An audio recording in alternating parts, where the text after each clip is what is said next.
नाही, कसं आहे, एक तर आपल्याला तपास यंत्रणेवरती तेवढा विश्वास ठेवून त्यांना मुभा दिलीच पाहिजे, कारण ह्या बाबी अतिशय सेन्सिटिव्ह असतात आणि तपासाला दुर्गामी परिणाम करणाऱ्या पण असतात. कधी कधी ते हानिकारकही ठरू शकतात. म्हणजे ह्या जंक्चरला जर त्यांनी डिस्क्लोज केल्या तर ते हानिकारकही ठरू शकतं.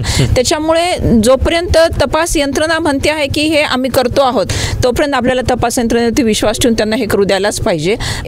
मला मुळात हे सांगायचं आहे की कुठला तरी दबाव आहे म्हणून तपास यंत्रणेनी काम करण्यापेक्षा तपास यंत्रणेने मगाशीच आपल्याला सांगितलं की त्यांची अकाउंटेबिलिटी जी आहे ती त्यांनी पार पाडलीच पाहिजे. आणि मला असं वाटतं की राज्याचे मुख्यमंत्री हे गृहमंत्री पण आहेत. त्यांनी म्हणजे right from the second day ते जाहीर केलेलं आहे की याच्यामध्ये कुणाची गय केली जाणार नाही, तर ती त्यांच्याकडनं दक्षता घेतली जाईलच. परंतु आपण म्हणजे दबाव येतोय म्हणून ती तपास यंत्रणा काम करते किंवा दिरंगाई होते आम्ही वाट पाहू असं माझं म्हणणं नाही आहे. माझं हे म्हणणं आहे की तपास यंत्रणेच्या कामकाजामध्ये अनावश्यक हस्तक्षेप आम्ही टाळला पाहिजे. म्हणजे आपली जी अँझायटी आहे ती एक कुटुंब म्हणून, एक कॉमन मॅन म्हणून असणं स्वाभाविक आहे. नाही, एक बाब आपण लक्षात घेतली पाहिजे की ते विधान त्यांनी राज्याचे गृहमंत्री या भूमिकेतून केलेलं आहे. मग स्वाभाविकच त्यांनी त्यांच्याजवळ काहीतरी घेतलेलं असेल, त्यांच्याकडे काही निश्चित ठोस माहिती असेल, त्यामुळे त्यांनी ते विधान केलेलं असावं.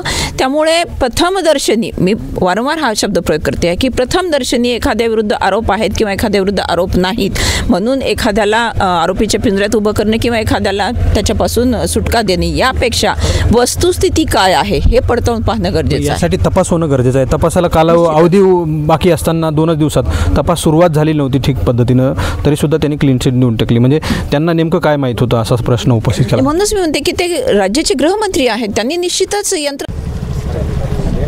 पीडित कुटुंबियांच्या घरी मी इथं उभा आहे आणि माझ्यासोबत शिवसंग्रामच्या नेत्या आहेत, ज्योतिताई विचारणार आहे. तुम्ही आज भेट द्यायला आला होता ताई, काय परिस्थिती आहे आणि कुटुंबियांनी तुम्हाला कशी माहिती दिली? आता ते सांगत आहेत मात्र कुठल्या तरी व्यवस्थेला ते बळी पडत आहेत, दबावात आहेत. तुम्हाला काही माहिती दिली आहे का गुप्तपणे जे आम्हाला सांगता येईल?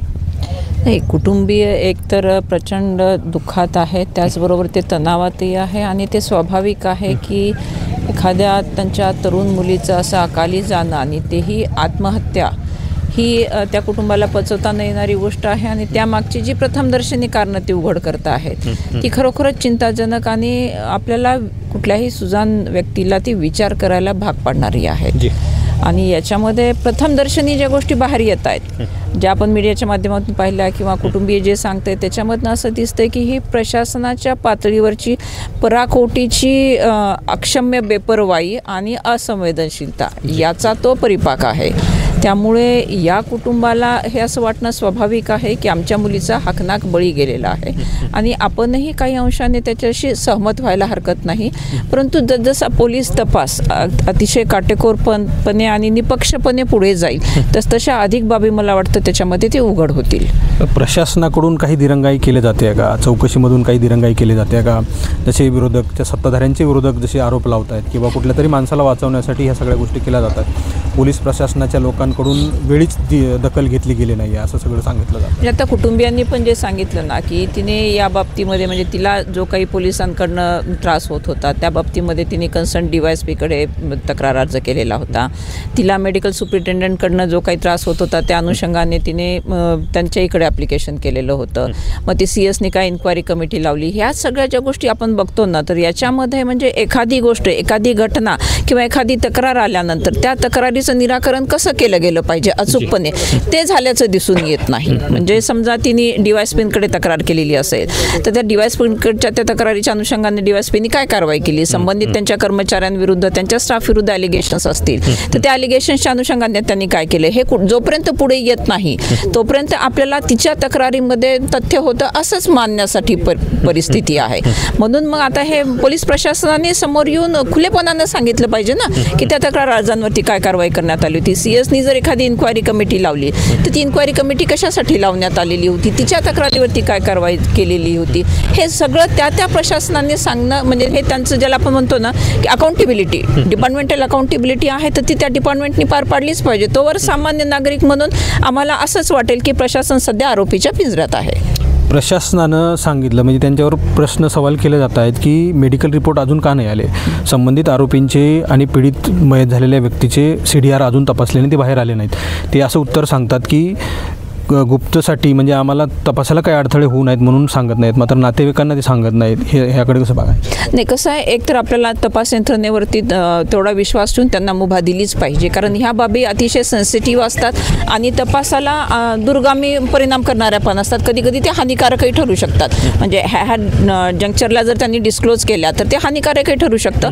त्याच्यामुळे जोपर्यंत तपास यंत्रणा म्हणते आहे की हे आम्ही करतो आहोत, तोपर्यंत आपल्याला तपास यंत्रणेवरती विश्वास ठेवून त्यांना हे करू द्यायलाच पाहिजे. परंतु इन द मीन टाईम जसं आपण म्हणताय की फॅमिली असेल किंवा अन्य कुणाला तरी असेल की नेमकं काय निष्पन्न होतं यापेक्षा ते काय करतात हे जरी त्यांनी कॉन्फिडन्समध्ये घेऊन सांगितलं तर तपास यंत्रणेवरचा विश्वास वाढेल. नाही, नातेवाईकांना जसं तुम्ही सांगितलं असं गुप्त पद्धतीने नातेवाईकांना सांगितलं, ही आम्ही तुमच्या समाधानासाठी तुमच्या प्रश्नांची उत्तरं म्हणून ही तुम्हाला माहिती सांगतोय, माध्यमांना किंवा बाहेर चर्चा करू नका असं नातेवाईकांचं अजूनही काही म्हणणं आलेलं नाही. आम्हाला त्यांनी सांगितलंय पण आम्ही तुम्हाला सांगणार नाही आहोत, आम्हाला त्या गोष्टी आहेत असं त्यांचं म्हणणं नाही. याचा अर्थ असा आहे की त्यांना सुद्धा त्यांनी काही सांगितलेलं नाही. प्रशासनानं तपास यंत्रणा प्रशासनाने त्या गोष्टी सांगायच्या त्यांनी सांगितले पाहिजे. तर कसं आहे की यामध्ये दोन आपल्याला भाग करावे लागतील की तपास कुठल्या मुद्द्यावरती चालू आहे आणि तो त्याच्यामध्ये या क्षणाला काय आढळून येत आहे. तर याचा जर त्या तपास यंत्रणेला वाटत असेल की आमच्या पुढच्या तपासावरती परिणाम होऊ शकतो तर डेफिनेटली त्यांनी ते डिस्क्लोज नाही केलं पाहिजे आणि आपल्याला एवढं तपास यंत्रणेला स्वातंत्र्य दिलंच पाहिजे. आपण तपास यंत्रणेवरती आणि आपल्याला दुसरा एक मुद्दा म्हणजे उपलब्ध आहे की जर वाटत असेल तपास यंत्रणा दिरंगाई करते, दुर्लक्ष करते आहे तर आपण न्यायालयीन दरवाजे देखील ठोठावू शकतो. त्यामुळे या क्षणाला तपास यंत्रणेला त्यांचं काम करू द्यावं या मताची मी आहे. रुपाली चाकणकरांनी पत्रकार परिषद घेतली आणि त्यावर आता विरोधकांकडून टीका करायला सुरुवात झाली. तुम्ही कोण आहात बाजू मांडणाऱ्या? तुम्ही एक न्यायालयाच्या भूमिकेत असाल, तुम्ही चौकशा करणं गरजेचं आहे, प्रशासनाच्या चौकशी अधिकाऱ्यांना आदेश देणं आहे. तुम्ही येऊन पत्रकार परिषद घेऊन आरोपीची किंवा मग प्रशासनाची बाजू मांडताय, पोलिसांची बाजू मांडताय, हे कितपत योग्य आहे असे सवाल विरोधकांकडून विचारले त्यांना रुपाली चाकणकरांनी. मी एक सांगू का की म्हणजे डॉक्टर संपदाचं जाणं अतिशय क्लेशकारक आहे, त्यामुळे त्यांच्या मृत्यूचं राजकीयकरण होता कामा नये या मताची मी आहे. आणि कुठल्याही घटनेचं राजकीयकरण जेव्हा होतं तेव्हा मग तो मूळ मुद्दा बाजूला राहतो आणि अन्यच काहीतरी बाबी येतात. आपल्याला डॉक्टर संपदाच्या मृत्यूची निपक्ष चौकशी होऊन तिला न्याय मिळवून द्यायचा आहे. त्याच्यामुळे या घटनेचं राजकीयकरण न करता तपास यंत्रणांना अचूकपणे प्रत्येक स्टेजवरती काय घडतं आहे किंवा काय केलं पाहिजे याचे गाईडलाईन्स देणं आणि ते त्यांच्याकडनं करून घेणं अपेक्षित आहे. तुमच्या प्रश्नाप्रमाणे माझं असं म्हणणं आहे, उत्तराप्रमाणे, की तुम्ही म्हणालात असं की प्रक्रिया पूर्ण होऊ देत आणि पीडिताला न्याय मिळवून देण्यासाठी आपण वाट पाहूयात. पण इन द टाईम जसं तुम्ही सांगितलं की एखादा रिपोर्ट यायचा असेल तो माहिती असणं गरजेचं आहे, डेथ ऑफ कोज काय आहे, ह्या सगळ्या गोष्टी माहिती येण्या अगोदर हे रेंगाळत राहिलं, वेळ निघून गेला, जनतेचा दबाव कमी झाला तर पुन्हा आरोपींना वाचवणं सोपं जाईल असं वाटत नाही. एका वेळ निघून गेल्यानंतर आपण येतोय जातोय, आता उद्याच्या 15 दिवसानंतर कुणी येणार आहे, नाही बंद होऊन जाईल सगळं, कोर्टात ट्रायल चालेल, हे सगळा दबाव बंद झाल्यानंतर प्रकरण रेंगाळत पडेल, भेसत घोंगडं राहील.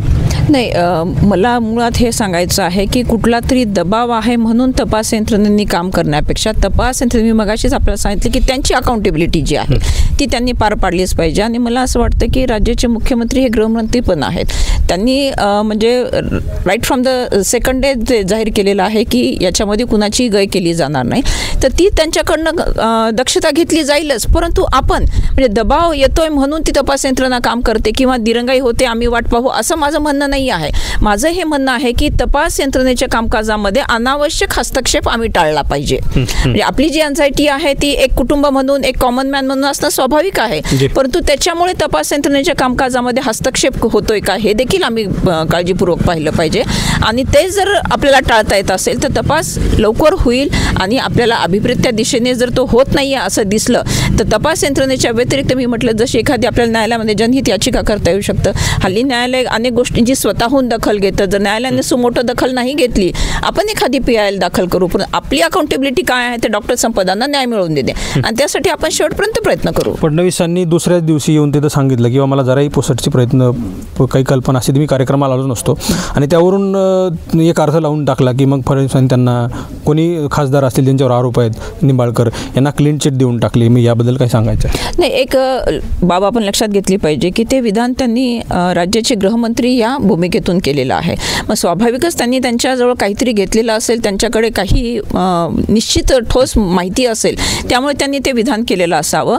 त्यामुळे प्रथमदर्शनी, मी वारंवार हा शब्द प्रयोग करते आहे की प्रथमदर्शनी एखाद्या विरुद्ध आरोप आहेत किंवा एखाद्या विरुद्ध आरोप नाहीत म्हणून एखाद्याला आरोपीच्या पिंजऱ्यात उभं करणे किंवा एखाद्याला त्याच्यापासून सुटका देणे यापेक्षा वस्तुस्थिती काय काय आहे हे पडताळून पाहणं गरजेचं आहे. यासाठी तपास होणं गरजेचं आहे. तपासाला अवधी बाकी असताना 2 दिवसात तपास सुरुवात झाली नव्हती ठीक पद्धतीनं, तरीसुद्धा त्यांनी क्लीन चिट देऊन टाकली. म्हणजे त्यांना नेमकं काय माहीत होतं असाच प्रश्न उपस्थित केला. म्हणूनच मी म्हणते की ते राज्याचे गृहमंत्री आहेत, त्यांनी निश्चितच यंत्रणेकडनं काही माहिती घेतलेली असणार आणि जेव्हा ते एखादं जाहीर वक्तव्य करतात, एखादं स्टेटमेंट येतं, त्याच्या मागे त्यांनी घेतलेलीच असणार माहिती. म्हणजे असं कुणी सहजपणे, आणि ते एखाद्या संवैधानिक पदावरची व्यक्ती जेव्हा हे स्टेटमेंट करते तेव्हा निश्चितच त्यांच्या हातात काहीतरी असावं असं समजण्यास आता तरी वाव आहे. खूप खूप धन्यवाद.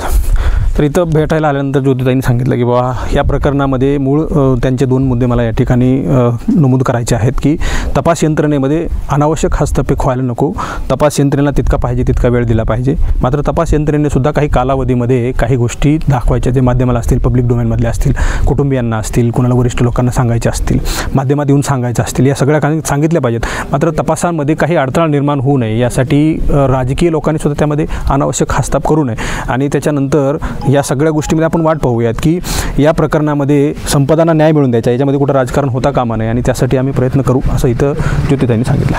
कॅमेरा पर्सनसह मी संग्राम धनवे, मराठी महाराष्ट्र न्यूज, वडवणी.